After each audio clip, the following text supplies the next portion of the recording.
Assalamualaikum warahmatullahi wabarakatuh.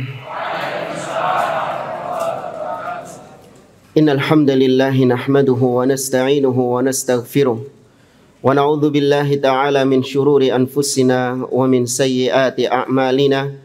Man yahdihillahu fala mudhillalah wa man yudlil fala hadiyalah. Wa asyhadu an la ilaha illallah wahdahu la syarikalah wa asyhadu anna Muhammadan abduhu wa rasuluh. Ya ayyuhalladzina amanu taqullaha haqqa tuqatih wa la tamutunna illa wa antum muslimun.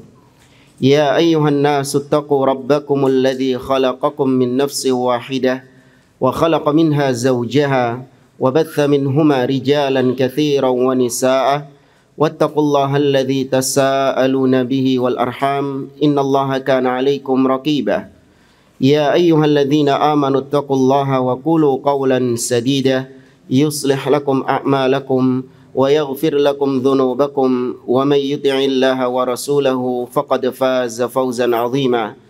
Amma ba'd, fa inna asdaqal hadithi kitabullah wa khairal hadi hadi Muhammadin sallallahu alaihi wasallam wa syarrul umuri muhdatsatuha wa kullu muhdatsatin bid'ah wa kullu bid'atin dhalalah wa kullu dhalalatin finnar. Amma ba'd, fa fi hadha as-sabah altaqikum fi darsin atau fi syarhin muyassar li kitabin mufid al-ajwibatil mufidah an as'ilatil manahij al-jadidah lil 'allamah Shalih ibn Fauzan al-Fauzan hafizahullahu ta'ala. Al-an fi ay soal al-khamis. Naam.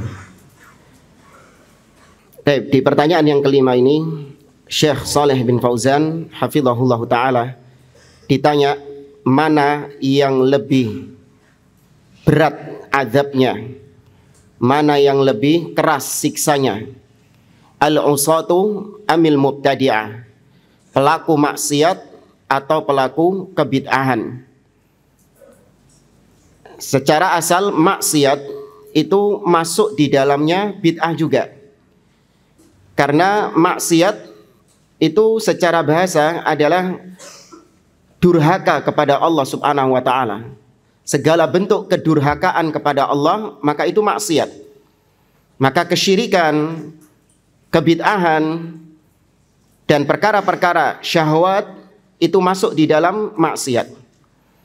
Tapi kalimat maksiat yang dimaksud di pertanyaan ini adalah maksiat syahwaniyah, berupa az-zina, syurbul khamr, al-qatl, ar-riba, wahakadha.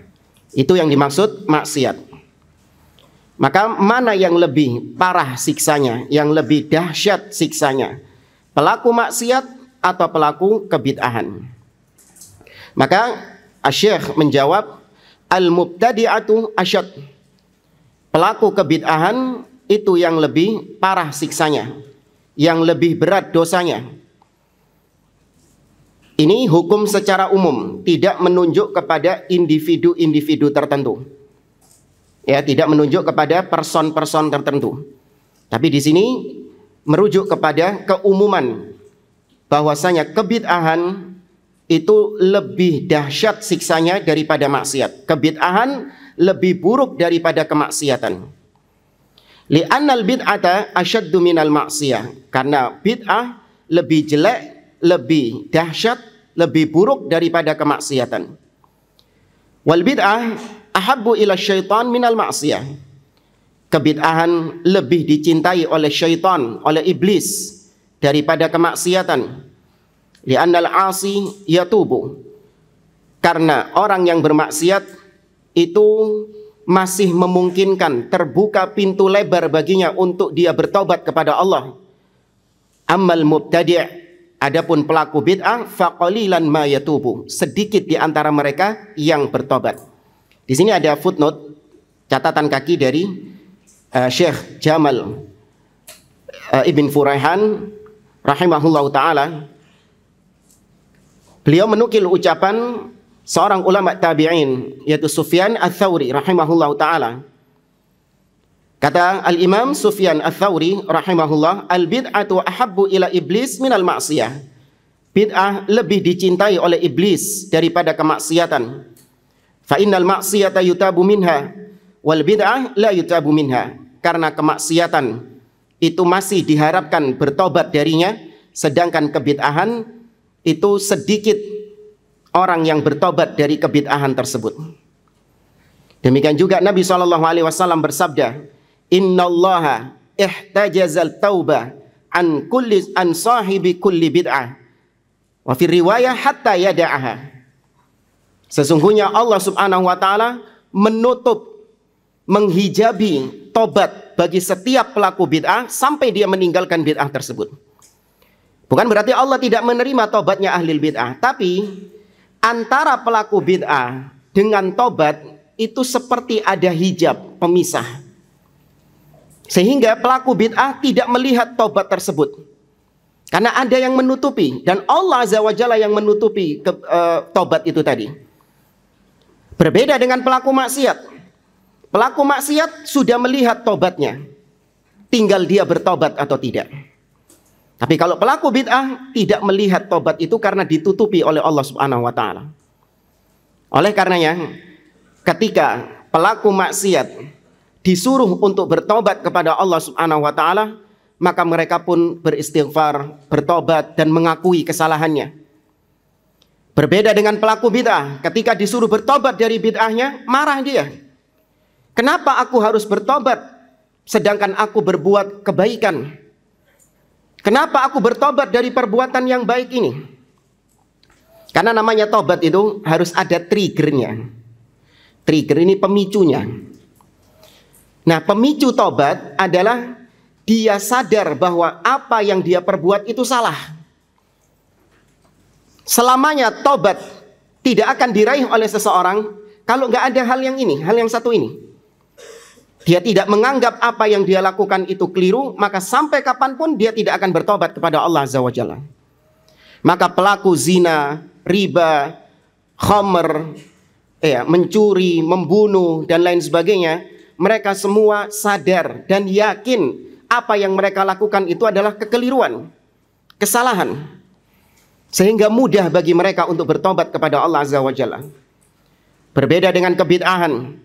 Orang-orang Khawarij dengan bid'ah mereka, orang-orang Syiah dengan kebid'ahan mereka, orang-orang Sufi dengan kebid'ahan mereka, Al-Ikhwanul Muslimun dengan kebid'ahan mereka, mereka memandang sedang mengerjakan sebaik-baik perbuatan. Mereka menganggap apa yang mereka lakukan adalah bentuk taqarrub, mendekatkan diri kepada Allah Azza wa Jalla. Sehingga ketika disuruh bertobat, mereka heran. Kenapa kita bertobat dari perbuatan yang baik? Ibarat seperti Anda misalnya, selesai melaksanakan sholat, Anda disuruh tobat dari sholat Anda. Heran nggak Anda? Antum heran nggak setelah sholat, tadi habis sholat subuh itu misalnya, keluar dari masjid, terus ada orang bilang, bertobatlah kepada Allah dari sholat subuhmu tadi. Bingung nggak? Bingung. Nah, pelaku bid'ah itu gitu mindsetnya. Ketika mereka melakukan kebid'ahan, mereka menganggap itu amal soleh. Sehingga ketika kita mengatakan bahwa tobatlah kalian dari kebid'ahan kalian, heran mereka, loh, kita nggak zina kok, kita nggak minum khamr kok, kita nggak mencuri, nggak merampok, kita sedang mendekatkan diri kepada Allah kok disuruh tobat, gitu. Paham poinnya di sini? Ya. Dan juga jamaah, di antara kenapa kok bid'ah lebih dicintai iblis daripada kemaksiatan? Karena kemaksiatan, pelaku maksiat, dan sampai sekarang saya belum pernah mendengar ada pelaku maksiat yang mewariskan maksiatnya kepada anak keturunannya. Itu saya tidak pernah mendengar hal tersebut. Seperti misalnya ada seorang bapak, dia ini kerjanya mabuk, minum khamr, ya, kerjanya berzina, merampok, mencuri, jadi begal, profesinya naudzubillah. Sampai sekarang saya tidak pernah mendengar pelaku-pelaku maksiat ini mereka mengatakan kepada anak-anaknya, nak, teruskan perjuangan bapak jadi begal. Pernah dengar ya gitu? Nak, teruskan perjuangan bapak untuk istiqomah di atas khamr. Ya, terus minum khamr, perjuangkan. Itu tidak ada yang seperti itu. Bahkan mereka mewasiati anaknya, nak, kau jangan kayak bapak ya. Kau belajar yang baik, ibadah yang benar, sekolah yang benar. Jangan seperti bapak. Pasti demikian karena dia menganggap apa yang dia perbuat itu jelek. Berbeda dengan pelaku bid'ah. Kalau pelaku bid'ah, dia akan mewariskan bid'ahnya kepada anaknya. Nah, teruskan apa yang sudah bapak perjuangkan ini. Pernah seorang di negeri kita narapidana teroris, ketika divonis mati sama hakim atas perbuatan terornya, maka dia sujud syukur. Dia bersyukur kepada Allah. Dan dia tidak ada penyesalan sama sekali dari apa yang telah dia lakukan dari bid'ah-bid'ah khawarijnya itu. Bahkan dengan pekikan takbirnya dia merasa bangga. Dia mewasiatkan kepada pengikut-pengikutnya, kepada keluarganya, kalau dia dieksekusi mati, maka harus melanjutkan perjuangan-perjuangannya, yaitu perjuangan teror-terornya itu tadi.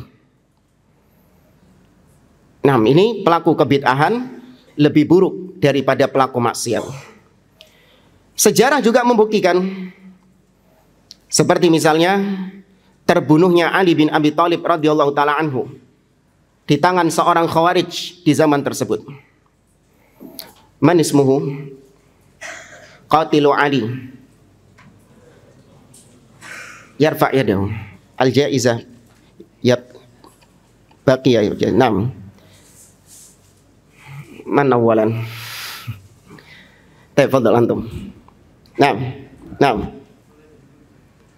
Karir? La khata. Ant. La khata. Anda alladhi nadhar. Naam, ahsant. Abdurrahman ibn Muljam.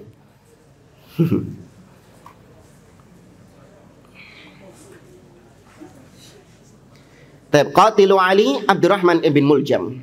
Madza qala Abdurrahman ibn Muljam indama qatala Aliyan ibn Abi Thalib?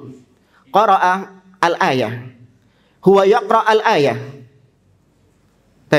Man ya'rif ayya ayah alladhi qara'aha Abdurrahman ibn Muljam indama yaqtul Aliyan ibn Abi Thalib?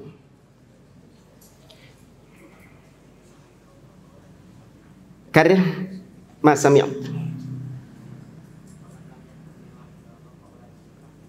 La khata. Naam. La. Naam. Inil hukmu illa lillah. Naam, inil hukmu illa lillah. Ayat fi surah Yusuf. Inil hukmu illa lillah. Yaitu Ali bin Abi Thalib ketika dibunuh oleh Abdurrahman bin Muljam, Abdurrahman bin Muljam menganggap bahwa Ali bin Abi Thalib tidak berhukum dengan hukum Allah Subhanahu wa taala. Dan dia juga membaca ayat di dalam surah Al-Baqarah, wa minan nasi may yashri nafsahu ibtigha'a mardatillah. Dan di antara manusia ada yang menjual jiwanya untuk meraih ridha Allah Subhanahu wa taala. Yaitu dengan membunuh Ali bin Abi Thalib, dia mengharapkan ridha siapa? Allah Subhanahu wa taala. Kebid'ahan yang dia lakukan, membunuh Al-Khalifatul Rasyid, menantu Nabi SAW, sepupu Nabi SAW, yang masuk di antara al-asyratul mubasysyaruna bil jannah, dibunuh dengan dasar meraih ridha Allah Subhanahu wa taala. Dan pembunuhan ini dipuji oleh seorang penyair di zaman setelahnya dengan ungkapan bahwasanya Abdurrahman bin Muljam itu meraih posisi kedudukan yang tinggi di sisi Allah Azza wa Jalla. Ya darbatan min taqi ma arada biha illa liyablugha min dzil arsy ridwana. Wahai Abdurrahman bin Muljam yang telah menyabetkan pedangnya kepada Ali bin Abi Thalib, ya darbatan min taqi, dan dia termasuk orang yang bertakwa. Tidaklah yang dia inginkan dari pembunuhan Ali bin Abi Thalib kecuali untuk meraih ridha sang pemilik arsy, meraih ridha Allah Subhanahu wa taala. Wa inni la adzkuruhu hinan fa ahsibuhu annahu awfal bariyati 'indallahi mizana. Dan ketika aku teringat dengan peristiwa pembunuhan Ali bin Abi Thalib yang dilakukan Abdurrahman bin Muljam, maka aku menduga, aku meyakini bahwa Abdurrahman bin Muljam, pembunuh Ali bin Abi Thalib, adalah orang yang paling berat timbangannya di sisi Allah Subhanahu wa taala. Nah, ini dampak buruk kebid'ahan, merasa bahwa dia sedang melakukan sebaik-baiknya amal soleh. Kemudian kata beliau, li'annahu yadhunnu annahu ala haqqin, karena pelaku bid'ah menganggap bahwa apa yang dia kerjakan itu di atas kebenaran, bi khilafil 'asi, berbeda dengan pelaku maksiat. Pelaku maksiat menganggap apa yang dia kerjakan adalah kekeliruan, kesalahan. Fa innahu ya'lam annahu 'asin, dia sadar bahwa dia sedang durhaka kepada Allah Subhanahu wa taala. Wa annahu murtakibun li maksiatin, dia sadar bahwa dia sedang mengerjakan maksiat yang dilarang oleh Allah Azza wa Jalla. Amal mubtadi' fa innahu yara annahu muti', sedangkan pelaku bid'ah dia memandang bahwa dia sedang taat kepada Allah Azza wa Jalla. Wa annahu ala ta'ah, dan dia sedang mengerjakan ketaatan kepada Allah. Falidzalika saratil bid'atu wal iyadu billah syarran minal ma'siyah. Maka dari apa yang disebutkan tadi, jelas bahwa bid'ah lebih keras siksanya, lebih jelek daripada kemaksiatan. Baik, sebelum kita lanjutkan ke ucapan beliau yang lain, di sini akan kita tambahkan dari ucapan Syekh Abdul Aziz Ar-Rayis hafizahullah ta'ala dalam kitabnya Syarah Al-Usulis Sittah. Beliau juga membahas tentang apa yang kita bahas sekarang, yaitu al-bid'ah asyaddu fi syari'ah ithman minal ma'asi asyahwaniyah. Kebid'ahan itu lebih berat dosanya daripada maksiat-maksiat yang syahwat. Dan beliau menukil ucapan Syekhul Islam Ibnu Taimiyah rahimahullah. Kata beliau, wal ma'asi asyubuhatiyah ay al bid'ah asyaddu minal ma'asi asyahwaniyah bidalalatis sunnati wal ijma'. Dan maksiat-maksiat syubuhat, yaitu bid'ah. Ini tadi kita katakan, bid'ah itu juga disebut maksiat, tapi maksiat secara syubuhat.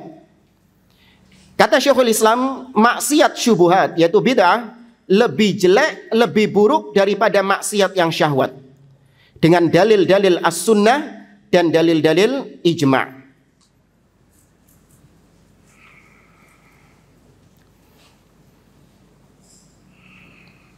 Kemudian kata beliau, di antara poin yang menyebabkan, alasan yang menyebabkan kenapa bid'ah lebih jelek daripada maksiat, yaitu annal bid'ah hiya sababul khuruji minas sunnah bikhilafil ma'asi asyahwaniyah.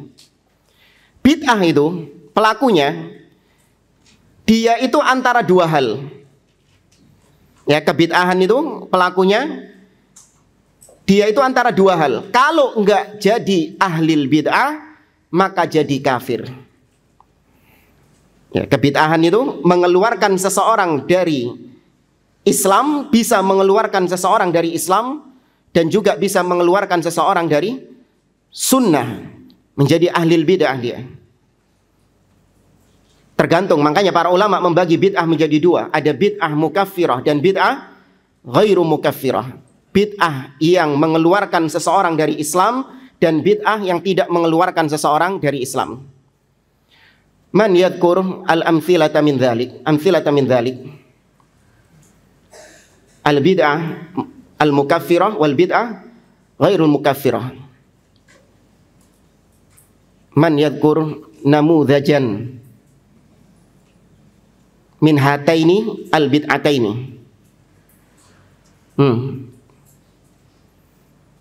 Apa bid'ah yang mengkafirkan dan bid'ah yang tidak mengkafirkan? Contohnya harus dua, jangan satu-satu. Naam, fadhal. Naam, Al-Quran makhluk. Ijma' ulama mengatakan man qala annal Qur'ana makhluk fahuwa kafir.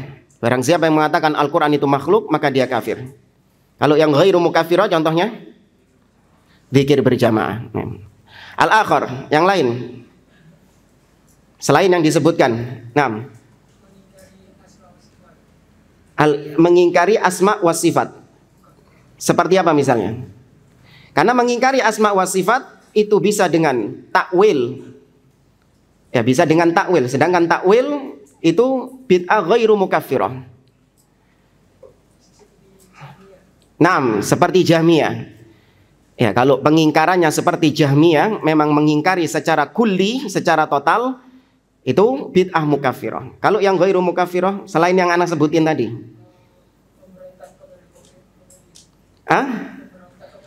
Nah, al-khuruj alal hukam. Baik. Ada lagi? Habis dah? Khalas? Yujad. Wazzi'. Sudah, waktunya kita terbatas.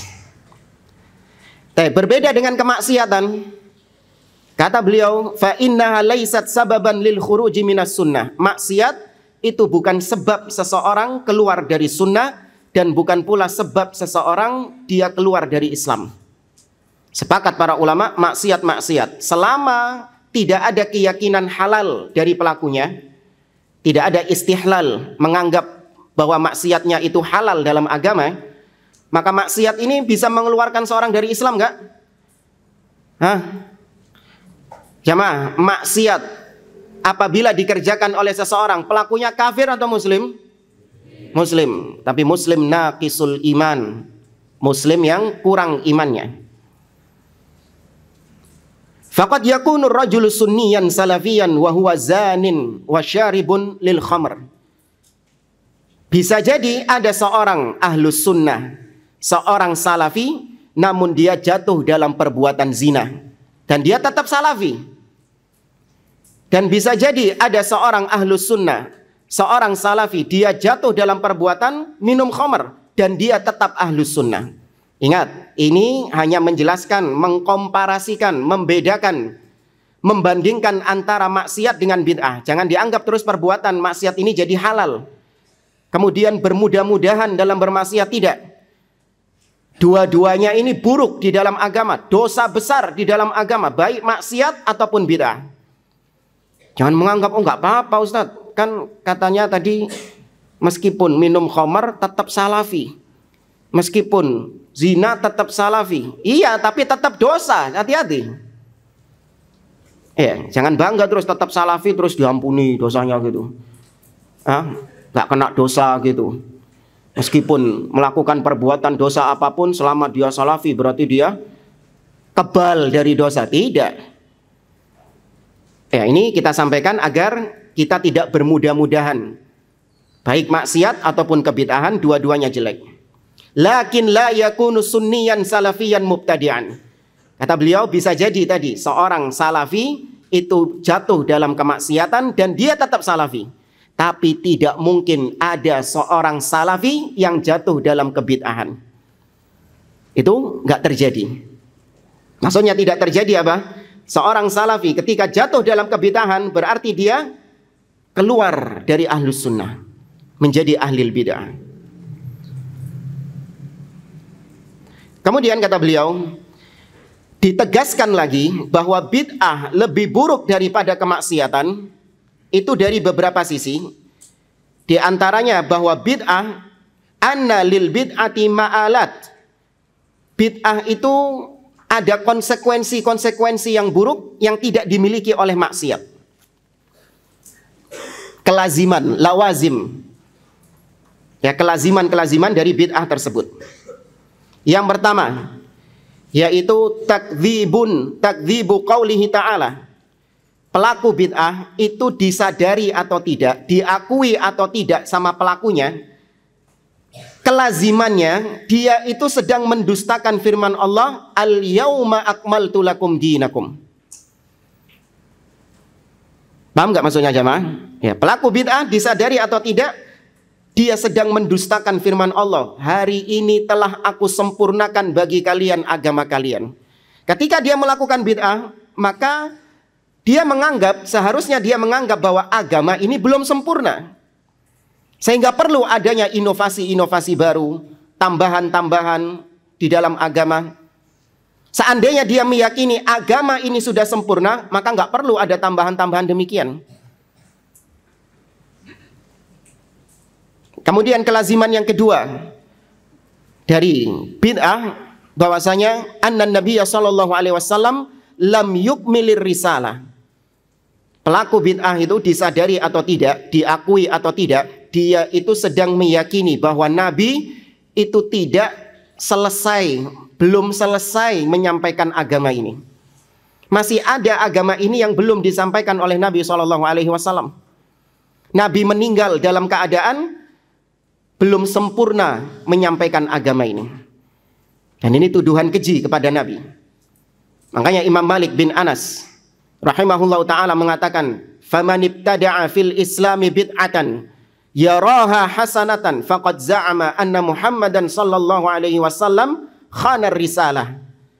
Barang siapa yang berbuat bid'ah di dalam agama dan dia menganggap bid'ahnya itu sebagai hasanah, sebagai sebuah kebaikan, maka disadari atau tidak, dia saat itu sedang menuduh Nabi Muhammad SAW telah berkhianat.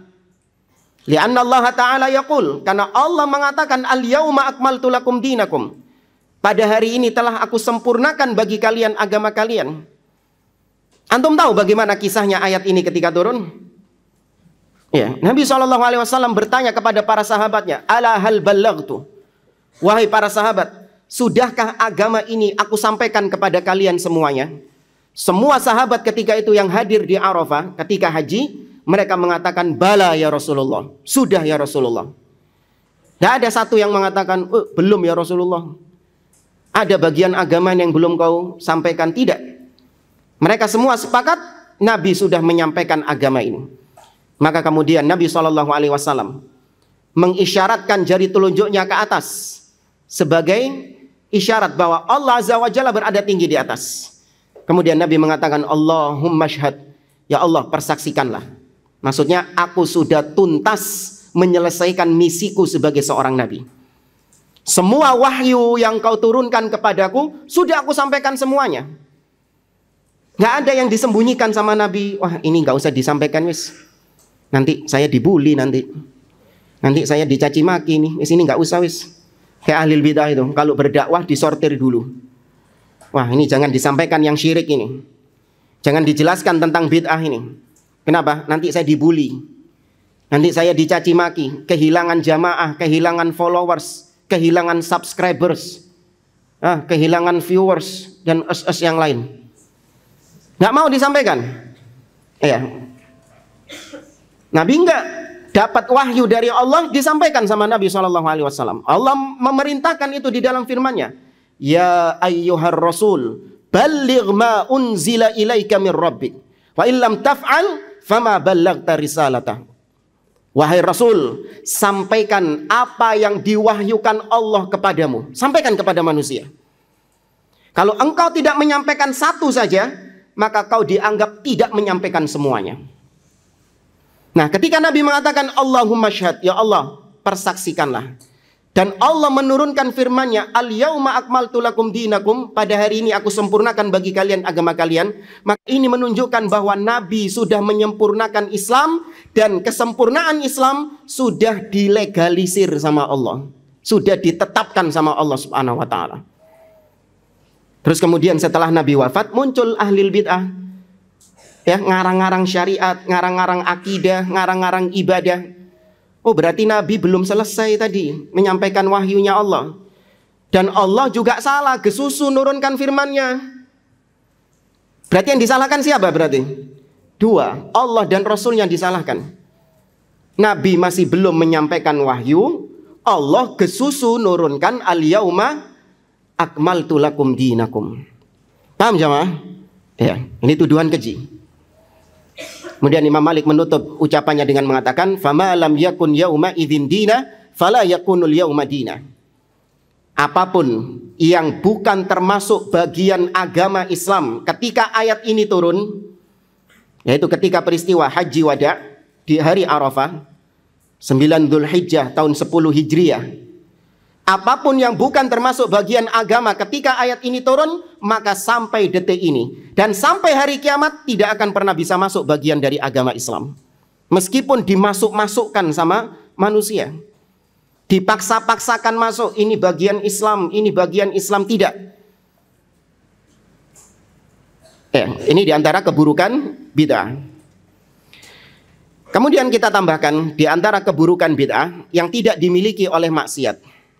Atau tadi kita belum bicara maksiatnya ya. Beda sama pelaku maksiat. Kalau pelaku maksiat itu tidak ada kaitannya dengan kesempurnaan agama. Karena maksiat pelakunya tidak menganggap bahwa dirinya sedang beribadah kepada Allah Subhanahu wa taala.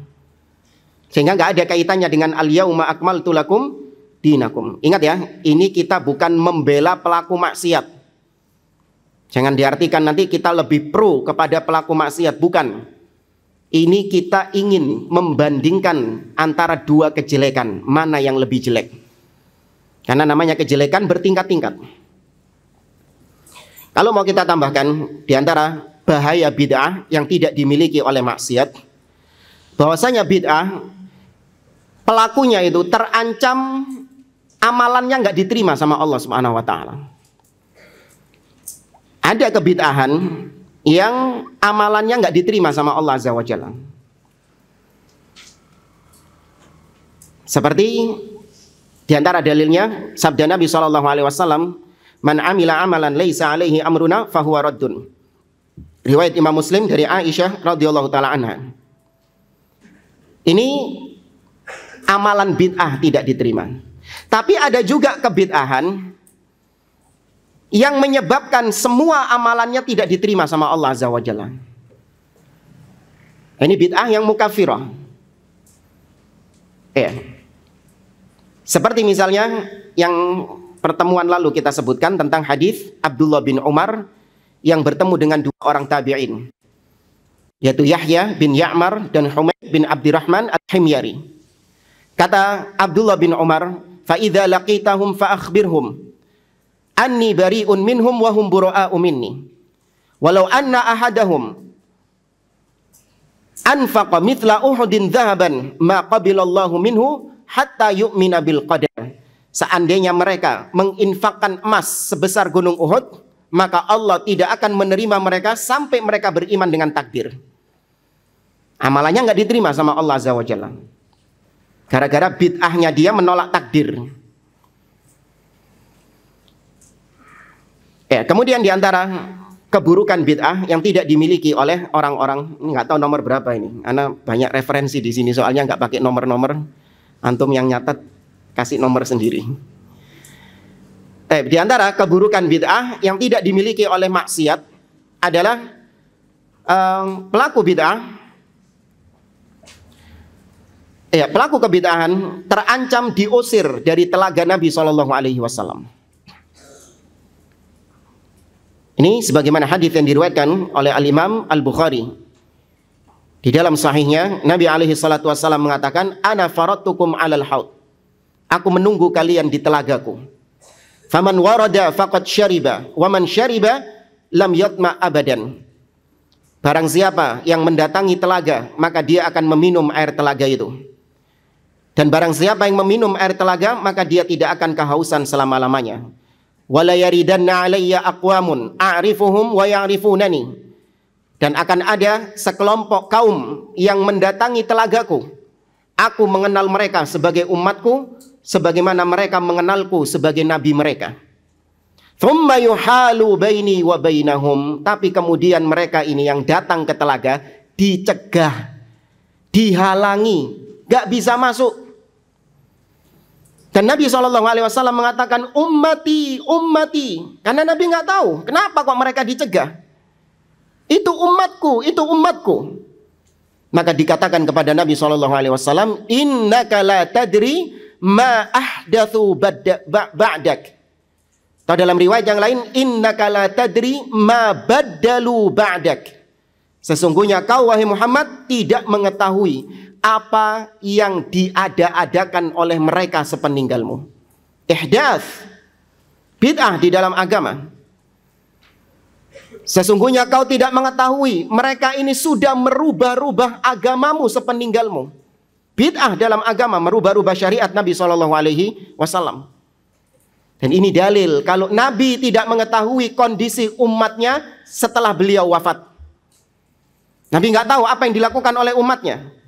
Maka tidak ada keyakinan Nabi sekarang ini masih jalan-jalan di atas muka bumi ini lagi mantau umatnya. Ini keyakinan yang batil. Apalagi di bulan-bulan seperti sekarang, itu diyakini oleh sebagian ahli bidah, Nabi lagi banyak undangan. Apa itu? Undangan apa? Maulid Nabi lagi banyak diundang. Karena mereka meyakini salah satu acara di dalam Maulid Nabi SAW yang mereka adakan ada namanya Mahallul Qiyam. Apa itu Mahallul Qiyam? Mereka berdiri, ya, berdiri dengan keyakinan Nabi SAW hadir di majelis Maulid mereka. Ya Nabi salam alaihi. Berdiri mereka. Ya. Bi'tiqadi anna Nabi sallallahu alaihi wasallam yahdur majlisahum. Nabi hadir di situ. Saya berapa tahun yang lalu pernah ya istilahnya ngobrol sama mereka ini. Saya tanya kepada mereka, "Loh, kalau Nabi hadir di majelis maulid, gimana kalau maulidnya itu banyak yang mengadakan?" Ya, misalnya di kampung ini ngadain maulid, kampung sebelah ngadain juga, belum lagi di desa sebelah, tiap kampung juga ngadain, belum lagi di kecamatan yang lain, di kota yang lain, di provinsi yang lain, bahkan di negara yang lain, di waktu yang bersamaan mereka semua sama-sama merayakan, mengadakan majelis maulid Nabi SAW. Maka Nabi ikut yang mana? Ya, maka mereka mengatakan sudah nggak usah dipikirkan bagaimana Nabi hadir. Ya, diimani saja. Ya. Situ saya heran sama mereka ini. Tapi ketika saya mengatakan bahwa yanzilu rabbuna kulla lailatin ila sama'id dunya hina yabqa thuluthul lailil akhir. Allah turun ke langit dunia pada sepertiga malam terakhir di setiap malam. Oh, nggak mungkin. Kenapa? Karena kalau Allah turun, kan bumi ini selama 24 jam pasti ada bagian bumi yang mengalami sepertiga malam terakhir. Berarti kalau Allah turun di setiap sepertiga terakhir, sepertiga malam terakhir, berarti Allah keliling bumi. Dan itu mustahil, nggak mungkin kayak gitu. Naudzubillah. Nabi kau bilang bisa keliling-keliling tanpa dipertanyakan bagaimana, Allah kau tolak. Ya, ini keajaiban pola pikirnya ahli bidah. Maka Ahlus Sunnah menegaskan Nabi tidak tahu kondisi umat beliau sepeninggal beliau dengan dalil tadi. Dikatakan kepada Nabi, innaka la tadri ma ahdatsu ba'dak. Kau tidak tahu apa yang diada-adakan oleh mereka sepeninggalmu.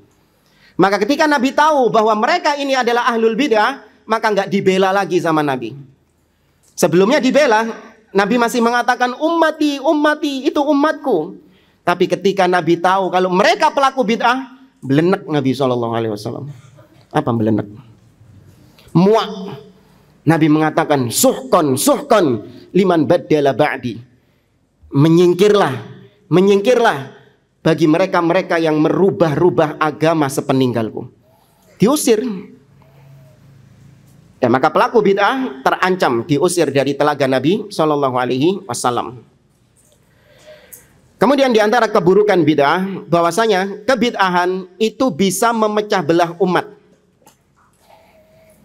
Ya, kebid'ahan itu bisa memecah belah umat. Sebagaimana firman Allah di dalam surah Al-An'am ayat 153, Allah berfirman, "Wa anna hadza sirati mustaqiman fattabi'uhu wa la tattabi'us subul fatafarraqa bikum an sabili." Kata Allah, dan inilah jalanku yang lurus. Ya, wa anna hadza sirati mustaqiman. Jalanku yang lurus artinya adalah sunnah.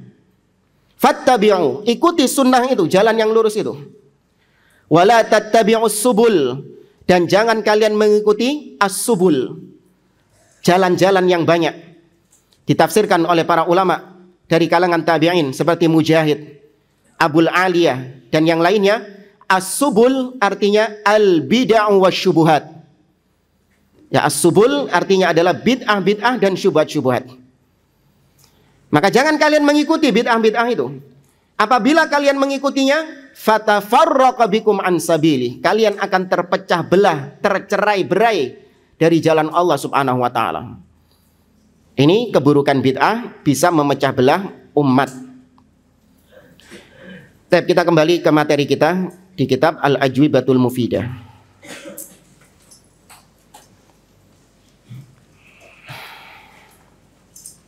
Kata beliau, walidzalika yuhadzirus salafu min mujalasatil mubtadi'ah li'annahum yu'athiruna ala man jalasahum wa khataruhum syadid.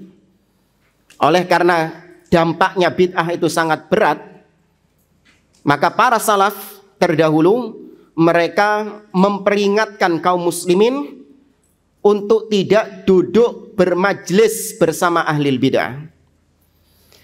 Ingat ya, duduk di sini adalah duduk dalam rangka kalian bermajlis dengannya, duduk di pengajiannya ahli bid'ah, atau mungkin Anda membaca buku-bukunya ahli bid'ah, itu juga dikatakan ya bermajlis dengannya, mendengarkan syubhat mereka. Atau engkau punya teman seorang ahli bid'ah yang suka mengeluarkan bid'ah-bid'ahnya di hadapan Anda.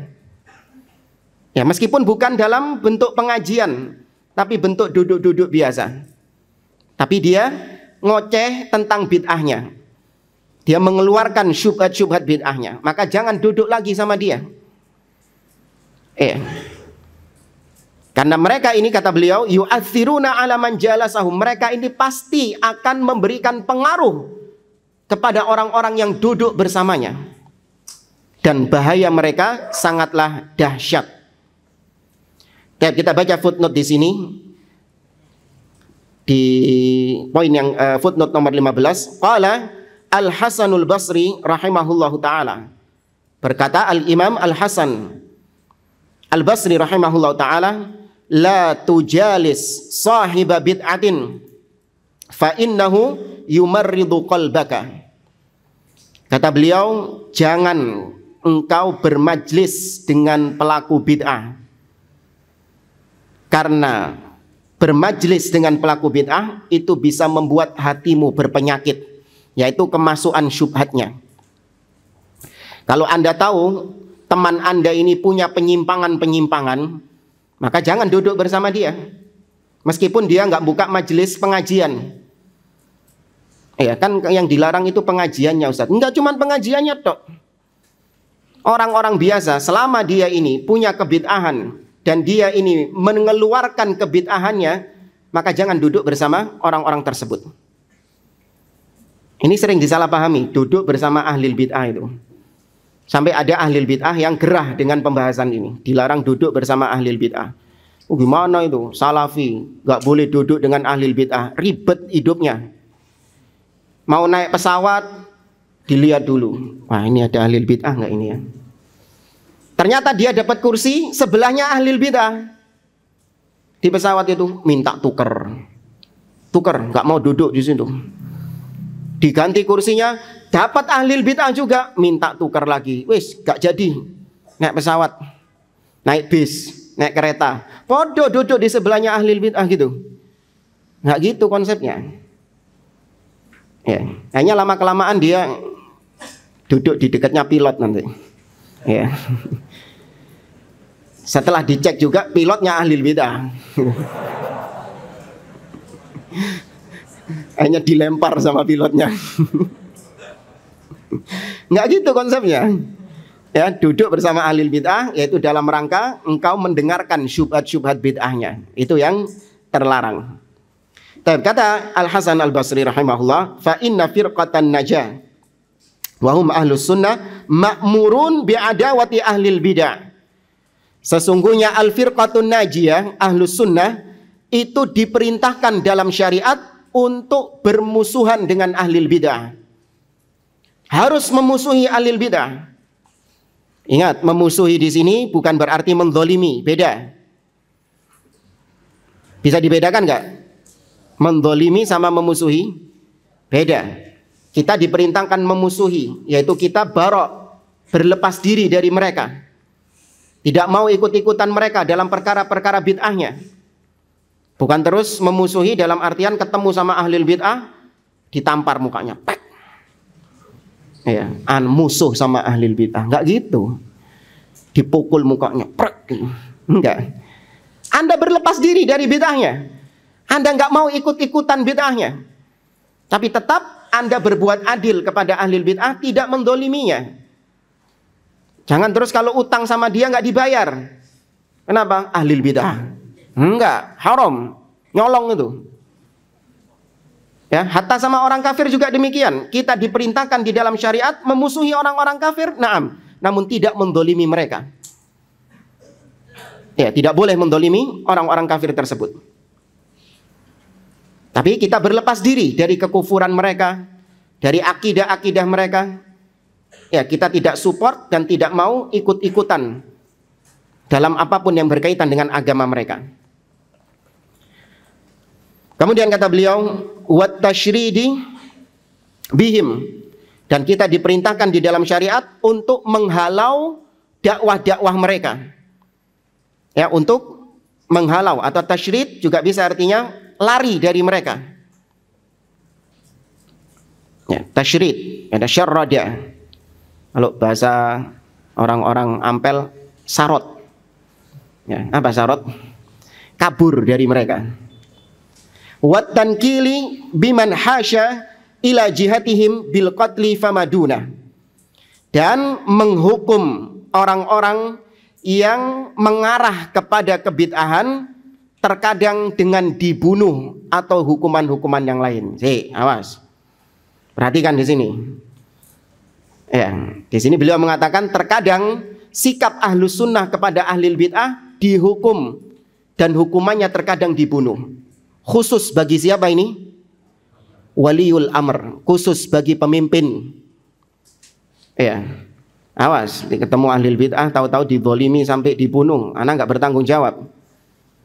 Ya, untuk lebih menjelaskan tentang hal ini, itu juga disebutkan oleh Syekh Abdul Aziz Ar-Rayis dalam kitabnya Al-Wasatiyah Bainal Ifrat wa Tafrid. Bahwasanya ahlus sunnah itu terkadang demi untuk menjaga sunnahnya, dia ini ahlus sunnah ini menghalau segala macam bentuk kebid'ahan-kebid'ahan yang muncul. Terkadang ahlus sunnah menghalau kebid'ahan dengan kekuatan, yakni bagi penguasa, bagi pemimpin. Tokoh-tokoh ahli bid'ah dipenjara, dihukum, disuruh tobat, atau kalau tidak dibunuh mereka. Bagi siapa? Pemimpin. Ini saya tegaskan terus, hukuman yang dengan kekuatan hanya berlaku bagi pemimpin. Adapun bagi selain pemimpin, maka cara menghalau kebid'ahan mereka dengan apa? Dengan apa jemaah? Nabi SAW mengatakan, man ra'a minkum munkaran falyughayyirhu biyadi, fa illam yastati' fa bilisani, fa illam yastati' fa biqalbi. Hada. Ya, maratib al-inkar, maratib ingkaril munkar, tingkatan-tingkatan mengingkari kemungkaran. Maka yang bisa dengan tangan hanya penguasa dalam hal masalah menghalau kebid'ahan itu. Adapun selain penguasa, maka dengan lisan dibantah syubhat-syubhat mereka, diluruskan kekeliruan-kekeliruan mereka. Siapa yang bisa ngasih contoh penguasa yang menghukum, mengeksekusi ahli bid'ah? Siapa dalam sejarah? Ada penguasa menghukum siapa? Iya, menghukum siapa? Nggak tahu. Harus jelas siapa pemimpinnya dan yang dihukum siapa.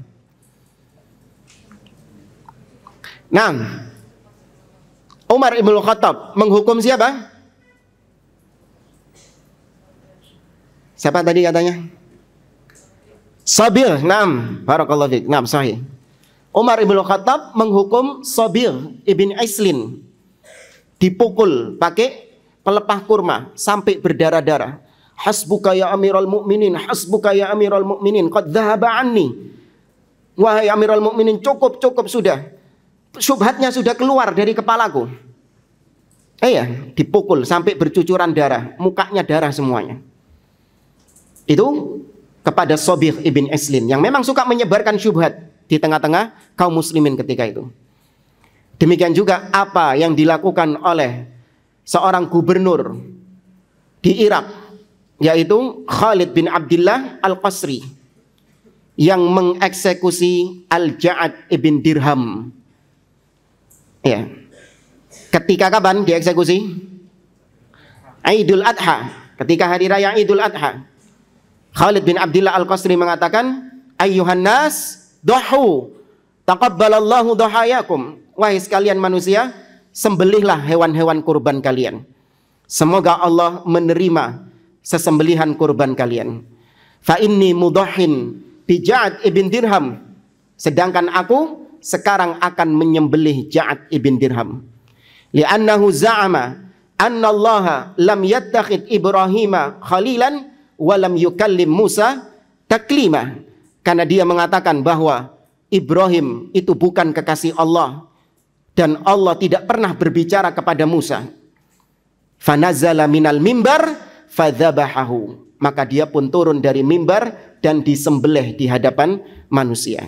Ahlul bidah dieksekusi sama pemimpin. Itu cara Ahlus Sunnah untuk menghalau kebid'ahan. Sekali lagi, khusus siapa ini? Khusus siapa ini yang bisa kayak gini? Pemimpin. Dan Ahlus Sunnah tidak mencari kepemimpinan. Ini ketika kisah ini kita ceritakan, Ahlul Bid'ah ketar-ketir. Wah, ini Salafi kalau jadi pemimpin, dieksekusi kita ini. Saya katakan tenang, Salafi tidak berpolitik. Paham? Salafi tidak nyapres, tidak kampanye, tenang. Tapi tetap kita menghalau, meskipun kita bukan pemimpin, kita tetap diperintahkan untuk menghalau kebid'ahan-kebid'ahan mereka dengan dakwah kita, dengan rudud, bantahan-bantahan kepada mereka. Waqad hadzarul ulama min musahabatihim wa mujalasatihim. Dan para ulama telah mentahdzir, memperingatkan kita untuk tidak menjadikan ahlul bid'ah sebagai teman, atau tidak menjadikan mereka sebagai, atau tidak duduk bersama mereka. Aqul, maka kata Syekh Jamal Ibn Furaihan Al-Harithi, rahimallahu salaf, semoga Allah merahmati para salaf. Ma taraku sahiba bid'atin illa wa qama'uhu wa hadzaru minhu. Semoga Allah merahmati para salaf. Tidaklah mereka membiarkan ahlil bid'ah kecuali pasti mereka tumpas kebid'ahannya. Kecuali mereka tahdzir, mereka peringatkan manusia dari kebid'ahannya. Kita lanjutkan ke paragraf yang atas. La syakka annal bid'ata syarrun minal ma'siyah wa khatarul mubtadi' asyaddu 'alan nas min khataril 'asi.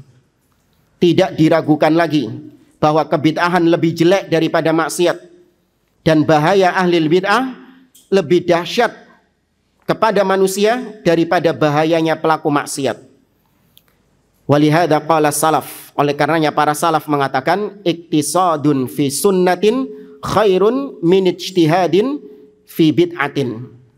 Sederhana, biasa-biasa saja, tapi itu di atas sunnah, sepanjang itu di atas sunnah, itu lebih baik daripada kau melakukan suatu perbuatan yang besar, melakukan suatu amalan yang besar, yang menguras tenagamu, yang menguras hartamu, namun ternyata itu bid'ah.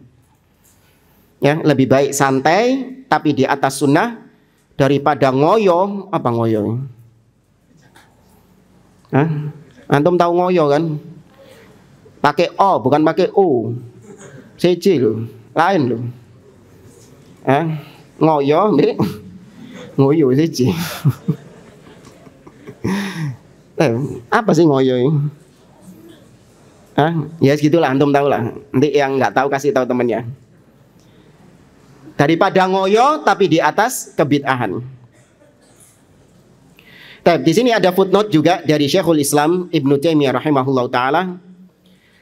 Beliau mengatakan walaula man yuqimuhullahu lidaf'i dharari haula yakni ahlil bid'ah la fasadad din. Kata beliau, andai kata Allah tidak menjadikan, menegakkan, memberlakukan adanya ulama-ulama yang menolak bahayanya ahlil bid'ah. Ya, Allah jadikan di antara umat ini ada ulama-ulama yang senantiasa menjaga kaum muslimin dari bahaya-bahaya kebid'ahan. Andai kata tidak ada ulama-ulama ini, yakni Allah tidak memberlakukan mereka untuk menjaga agama ini, maka agama ini rusak. Ahlul bid'ah ketika dibiarkan ngerusak agama. Wa kana fasaduhu a'zam min fasadistila'il aduwi min ahlil harb. Perhatikan di sini jamaah. Ini yang banyak nggak diterima sama ahlul bid'ah. Kata Syekhul Islam, kerusakan yang timbul karena ahlul bid'ah itu lebih dahsyat daripada kerusakan yang timbul karena penjajah-penjajah kafir.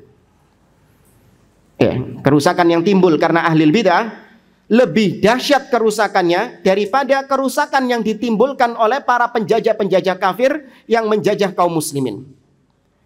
Fa inna haula idza staulau lam yufsidul quluba wa ma fiha minad din illa taba'a. Amma ulaikal mubtadi'ah fahum yufsidunal quluba ibtida'an. Karena para penjajah-penjajah kafir itu, mereka itu tidaklah merusak agama. Orang-orang kafir ini ketika datang ke negeri kaum muslimin, yang mereka inginkan apa? Merampas kekayaan. Yang mereka rusak itu adalah dunianya. Ya, adapun kalau agamanya rusak, itu dampaknya saja itu. Karena tujuannya penjajah kafir datang ke negeri-negeri kaum muslimin, tujuannya untuk masalah apa? Duniawi, merampas kekayaan mereka. Ya, sekalian mereka ngerusak agama juga. Tapi itu nomor 2. Beda sama ahlul bid'ah. Kalau ahlul bid'ah berkuasa, maka yang pertama kali dirusak sama mereka adalah agamanya. Agama kaum muslimin yang dirusak sama mereka. Ya. Makanya ada pepatah, bukan pepatah sih. Ya, omongan orang-orang yang sering kita dengar. Kita dijajah sama Belanda berapa tahun? 350 tahun. Dijajah ahlul bid'ah ila qiyamis sa'ah. Ya, kalau dijajah sama ahlul bid'ah sampai hari kiamat. Ya. Baik. Kita tambahkan materi lain. Di sini kita bawakan beberapa akwal para ulama yang menunjukkan tentang yang menunjukkan tentang kita nggak boleh duduk bermajelis dengan ahlul bid'ah karena bahaya mereka lebih dahsyat daripada bahayanya pelaku maksiat. Di sini kita bawakan dari ucapan Al-Imam Ibnu Battah Al-Ukbari dalam kitabnya Al-Ibanatul Kubra. Beliau membawakan hadis Nabi SAW, man sami'a minkum bi khurujid dajjal falyan'a anhu mastata'. Barang siapa yang mendengar munculnya Dajjal, maka hendaklah dia lari semampu dia, menghindar, kabur dari Dajjal semampu dia. Jangan malah dideketin, jangan malah kepo. Ada Dajjal datang ke sini, ya, apa namanya, Sukodono, ya, datang ke daerah Sukodono sini. Datang nggak nanti? Datang. Semua tempat akan dijelajahi sama Dajjal. Illa Makkah wal Madinah, kecuali Makkah dan Madinah. Berarti sini masuk juga nanti dihampiri sama Dajjal. Ketika Anda mendengar ada Dajjal, kabur. Jangan malah mendekat. Fa innar rajula ya'tihi wa huwa yahsabu annahu mu'min, fama yazalu bihi hatta yatba'ahu lima yara minasyubuhat. Karena kata beliau, tidaklah ada seseorang yang mendatangi Dajjal Dia mengira bahwa dia ini seorang mukmin yang kuat imannya. Gak apa-apa, mana Dajjal? Saya mau ketemu sama dia. Saya sudah punya iman yang kuat. Saya sudah belajar kitabut tauhid, belajar usul salasah, belajar kasfus syubuhat, qawaid arba, kitab-kitab akidah disebut no kabeh. Ya, mana Dajjal? Gak takut saya sama Dajjal. Ternyata ketika dia menemui Dajjal, sudah pede dengan keimanannya, gak pakai lama resmi jadi pengikutnya Dajjal. Gak pakai lama itu. Ketemu Dajjal, langsung jadi pengikutnya Dajjal. Ya. Baik, ini yang berkaitan dengan Ad-Dajjal. Maka poinnya di sini kata beliau, la yahmilanna ahadan minkum husnu dhannihi binafsihi. Poin yang ingin disampaikan oleh Imam Ibnu Battah, yaitu hendaklah kita jangan husnudzon sama diri kita. Kita ini harus suudzon sama diri kita, jemaah. Jangan husnudzon, oh tenang, saya akidahnya kuat. Ya. Saya sudah punya ilmu yang kuat, tauhid saya sudah mantap. Ini husnudzon sama diri sendiri, jangan. Harus suudzon dalam masalah ini. Wa ma ahidahu min ma'rifatihi bi sihhati madhhabihi ala mukhatarati bidini fi mujalasati ba'di ahli hadhil ahwa. Jangan dia merasa husnudzon dengan dirinya, sehingga dengan itu dia pede untuk bermajlis dengan ahli bid'ah, nonton kajian-kajiannya ustadz ahli bid'ah, pede dia sama keilmuannya. Oh tenang, mana sih katanya ada ustadz ahli bid'ah, saya datang. Ya, Anda mendengar di satu masjid akan ada pengajian dengan pembicara ustadz fulan, yang Anda tahu dia ini adalah orang yang menyimpang. Kemudian karena Anda merasa pede, sudah lulus dari Al-Kautsar, ya, punya akidah yang mantap. Mana sih saya ingin tahu pengajiannya ahli bid'ah ini. Datang akhirnya dengerin pengajian. Diperhatikan dari awal sampai akhir, gak ada yang salah. Gak ada yang salah, bener ini. Iya, bagus kok ceramahnya. Langsung itu, baru satu kali hadir pengajian, langsung mengikuti ahli bid'ah tersebut. Ya, maka harus suudzon. Enggak, saya meskipun sudah lulus dari Al-Kautsar, meskipun sudah lulus dengan gelar ini, sudah puluhan tahun mengenyam pendidikan, tetap harus suudzon sama diri sendiri. Kalau menghadapi Dajjal dan menghadapi ahli bid'ah, suudzon. Maka orang-orang yang husnudzon ini, dia mengatakan udakhiluhu li unadhirahu au li astakhrija minhu madhhabahu. Saya ini ingin datang kepada ahli bid'ah itu cuman untuk mendebat dia, untuk meluruskan syubhat-syubhat pemikiran-pemikirannya, untuk menyadarkan dia. Pede sama diri sendiri. Ya. Fa innahum asyaddu fitnatan minad dajjal.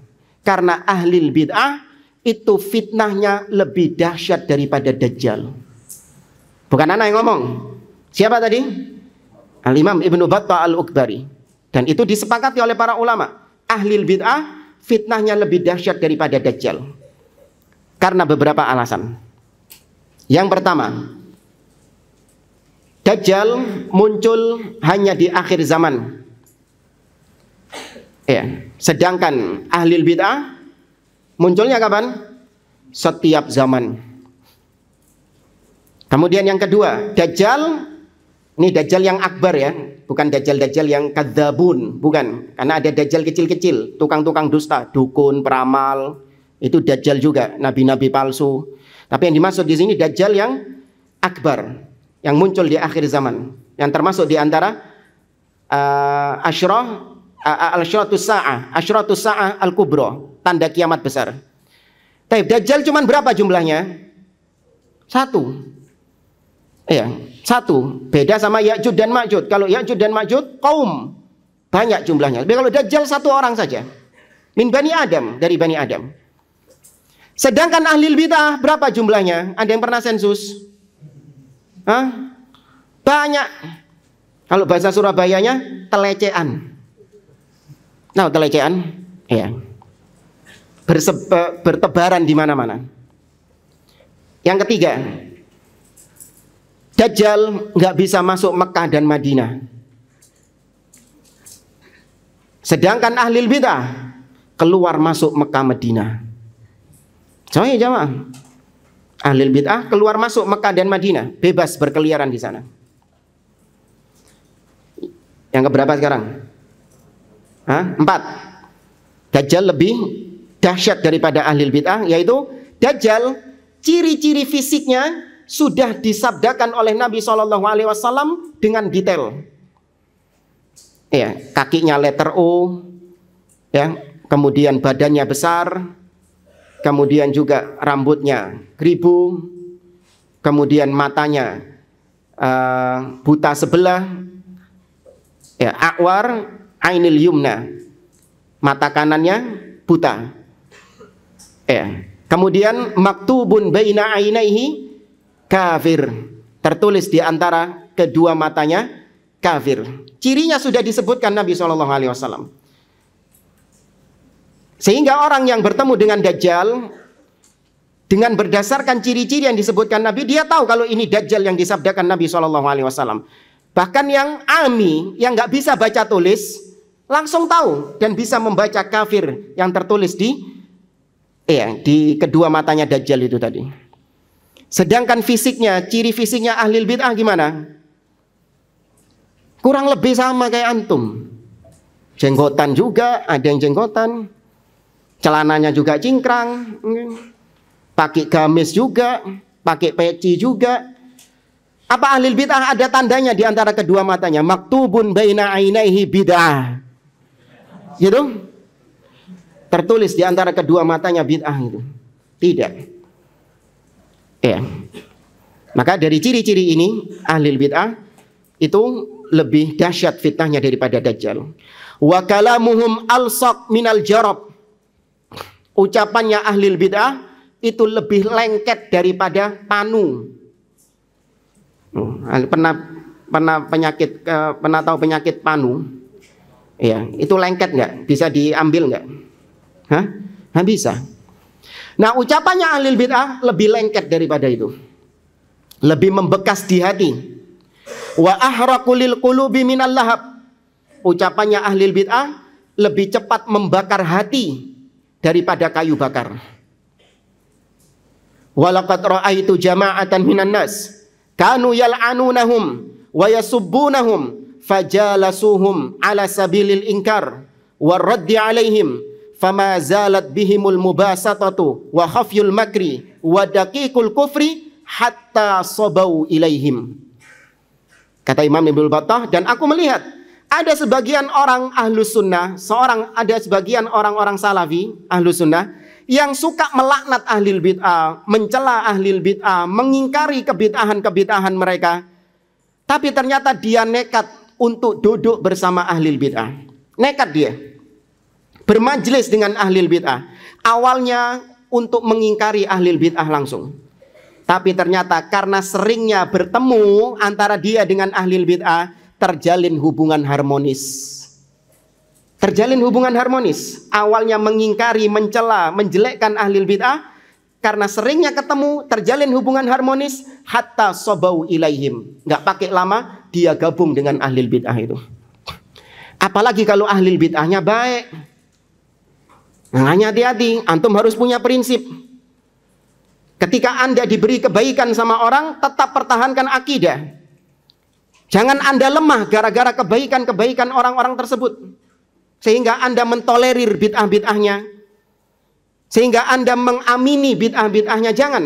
Karena kebaikan-kebaikan yang diberikan oleh orang tersebut kepada Anda. Jangan.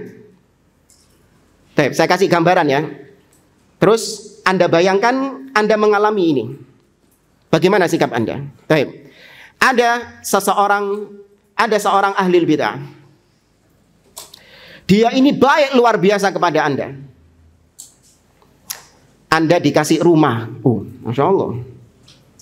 Dikasih rumah jemaah. Kurang dikasih mobil Pajero. Dikasih sudah BPKB atas nama antum. Pajero. Rumah SHM atas nama antum sudah dikasihkan ke antum. Dibiayai antum 1 bulan dikasih gaji sama dia. Padahal antum gak kerja sama dia, tapi baik dia. suka ngasih-ngasih kepada antum. Sudah? Nah, yang ngasih antum ini, ngasih antum rumah, mobil, dikasih fulus, dia seorang tokoh yang vokal untuk menyeru manusia kepada bid'ahnya. Bahkan dia orang yang vokal membenci sunnah, memerangi ahlus sunnah. Antum yang dikasih rumah, mobil, sama fulus tadi, diem atau mengingkari orang ini? Iya, sekarang nggak dikasih mobilnya. Coba kalau nanti beneran dikasih mobilnya, ngecipret gini diem. Iya. Makanya para ulama mengatakan, atau pepatah Arab mengatakan, al-ihsan yu'jizul insan. Ya, pepatah Arab mengatakan al-ihsan yu'jizul insan. Kebaikan itu bisa membuat manusia menjadi melempem. Ya, maka harus punya prinsip, harus punya manhaj. Ya, akidah antum nggak bisa ditukar dengan Pajero. Akidah antum nggak bisa ditukar dengan rumah. Ya.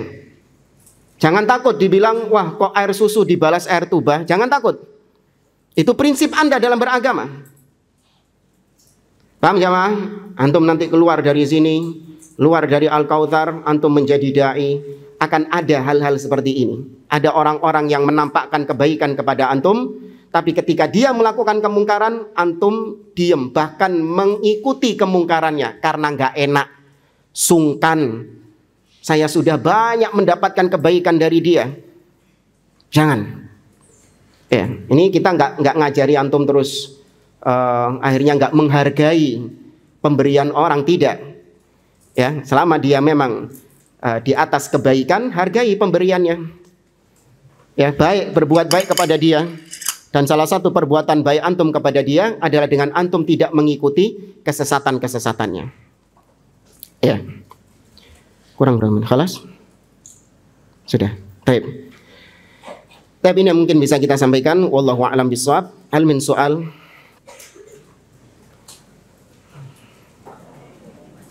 Baik, ada yang bertanya, kalau kita tidak mengikuti apa yang sudah disediakan oleh Pak RT, contoh mengadakan tahlilan, kalau kita tidak hadir akan dianggap oleh orang-orang tidak menghargai. Bagaimana Ustadz? Antum mencari ridho Allah atau mencari ridho orang-orang? Ridho Allah, khalas.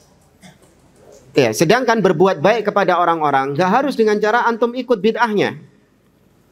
Karena kesalahan sebagian ikhwan, ya, sebagian orang yang menisbatkan diri kepada manhaj salaf, mereka itu memang secara asal punya muamalah yang buruk dengan tetangga-tetangganya.